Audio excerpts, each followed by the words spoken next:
Dana White is the face of the UFC and one of the most famous promoters in the history of the fight game. Here's 10 things you might not know about Dana, including his violent upbringing, relationships with celebrities, and famous feuds. Was chased out of Boston by a famous gangster.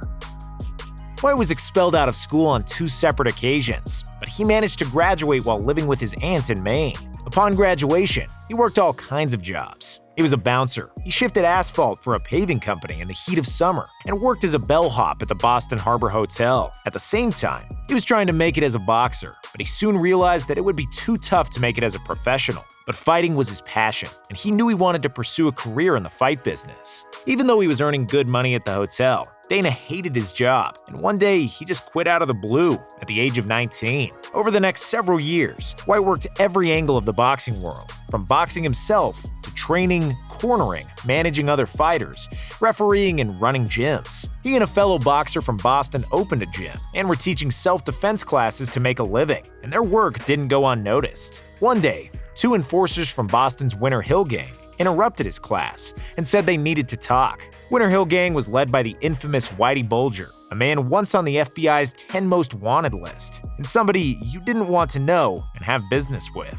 2 men wanted to racketeer White, telling him that he's doing business in their town and that he owed them $2,500. Dana didn't have that kind of money in the early 90s, so he decided to ignore the good fellas that asked for it, until one day, when he received a phone call that briefly said, "You owe us the money tomorrow by 1 o'clock. White waited his options for a split second, but quickly realized that he can't pay them, and that he doesn't want to mess with these people. So he bought a one-way plane ticket to Vegas and permanently moved out west. Lived with Mark Wahlberg and freaked out Robert De Niro. Mark Wahlberg is famous for his love of Boston and its sports teams, namely the Patriots. And so is Dana White. Dana and Mark were born 1 year apart, and in 1996, these 2 Boston kids were both rising stars in their respective fields, trying to make it big out west. Wahlberg had already starred in a couple of movies, and Dana was getting more successful in the boxing world. They got together when Mark was offered a part in a movie based on the life of a boxer, Vinnie Curto. Dana was helping out Wahlberg to prepare for boxing scenes, and he even lived at Mark's home in Los Angeles for a few months during the filming. Robert De Niro, who was at the height of his fame, starred alongside Wahlberg, playing the role of Coach Angelo Dundee. During the filming, De Niro approached Wahlberg and told him that Dana is always staring at him, and that it started to freak him out. "Dana, you have to stop staring at Bobby," Wahlberg then said to White, who had a full head of hair and had never met an A-list celebrity before, both things that would soon radically change. Dana stopped staring at De Niro, and even though the movie was unfortunately never finished, Wahlberg and Dana remain close friends to this day. Almost got killed at the age of 21. At 21-year-old Dana was hanging out in a bar in Boston when he saw a man hit his sister. Naturally, he went on to confront the guy, who denied everything. Dana's sister then came between them, and the man insulted her and mushed her face. Enraged, Dana knocked him clean out. However, as it often happens in bar fights, one punch often multiplies and creates others. Just like Chris Tucker in Rush Hour 2, when he broke Ricky Tan's laptop, Dana wasn't aware that the guy he just knocked out rolled with a crew of 15. When they saw that Dana laid their friend down, they immediately got up and started to beat the hell out of Dana. It was the worst beating White ever experienced, as more than a dozen men proceeded to punch him and kick him on the floor. Thankfully, they scattered when they heard the police sirens, and Dana was also able to pick himself up and flee. Floyd Mayweather wore his clothes in his boxing debut. When he moved to California, Dana was still as determined as ever to put down roots in the boxing world in any possible way. So he started spending a lot of time with the Mayweather family and became a trainer at their gym. In 1996, just about the time when the young Floyd Jr. was about to embark on his boxing journey, White managed a couple of amateur fighters at the Mayweather gym. He also started a boxing apparel company called Bullenbeiser. He convinced Mayweather to wear his apparel, and Floyd donned the Bullenbeiser gear for his first 4 professional fights. Earned $400 million, and locked himself in a hotel for a few days. Dana White and the Fertitta brothers bought the UFC for $2 million in 2001. They were initially scraping to make any profit, as the sport was still in the early stages and struggling to shed the reputation of human cockfighting. It was hard for UFC even to get crumbles of the sports media pie, and they were pushed to the brink of obscurity in the early years of Dana's presidency. The Fertittas had blown almost $50 million of their money into the company. and were close to selling it at one point. However, after the first season of The Ultimate Fighter in 2005, the UFC's luck changed. The MMA reality show instantly became a hit, and the UFC started to steer its course into the best MMA promotion in the world. In 2016, the Fertittas sold the UFC for $4.2 billion.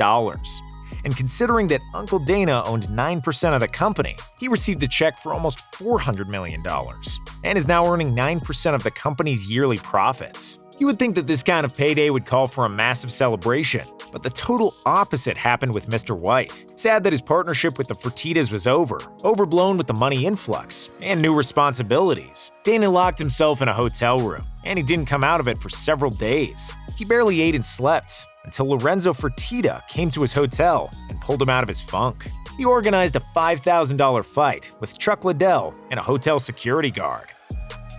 Dana White was Chuck Liddell's manager before owning the UFC, and the two became really good friends.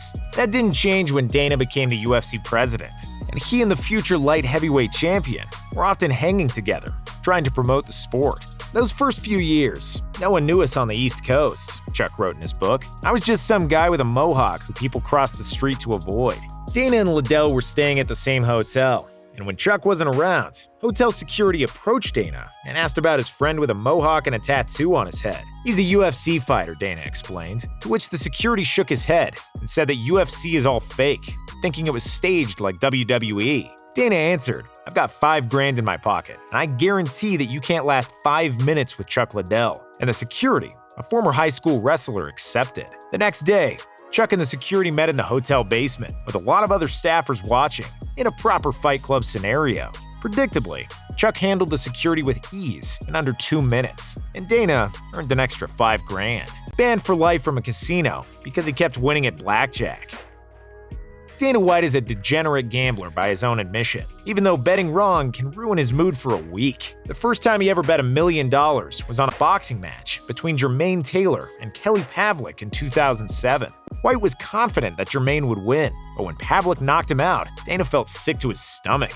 However, his mood improves almost every time he plays blackjack.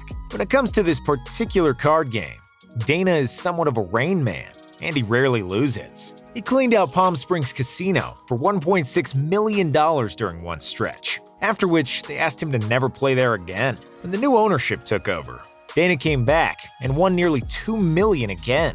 After this, the Palm Springs Casino gave him a UFC-type belt that said 24-0, undisputed blackjack champion, urging him to retire. It was a pretty nice gesture to kick him away from the tables. Has a bad relationship with his mom, who wrote a book about him.